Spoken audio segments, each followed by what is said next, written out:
कहेला तो ऐसन बुझाला कि जहर खा के मर जाई या फसरी लगा ली। 13 साल हो गई बा हमनी के बिना बच्चा के।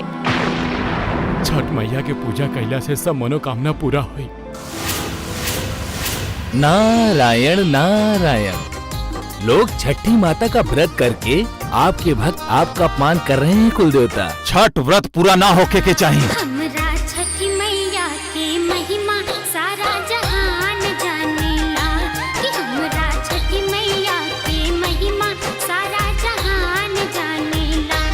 केहू से पूछ लो ही बताई सभी बखान जानेला। जय हो छठी मैया।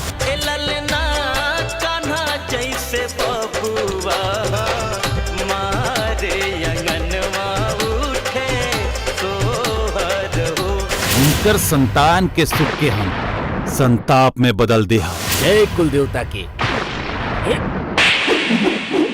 मैं भी देखना चाहता हूँ क्या ब्रह्मा जी का लिखा हुआ छठी माता मिटा पाएंगी। देखते हैं छठी मैया उस बच्चे को कैसे बचा पाती हैं। आपके बेटे की दोनों किडनी फेल है।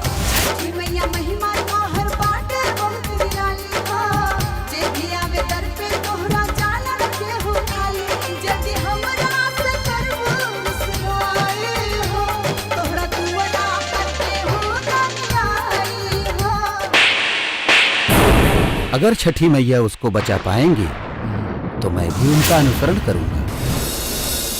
कितना दिन हो गए हमारा रुपया कहिया मिली? 1 महीना की मोहलत दे दी। हम शहर जाइब, नौकरी करब, पैसा कमाइब और सब उधारी चुका दे।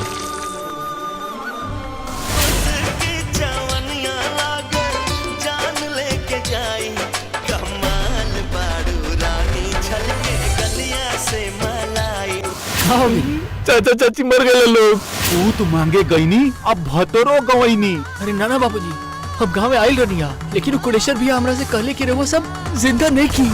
बस भगवान से यही मन्नत मांगती हूँ मेरी बच्ची की आवाज आ जाए।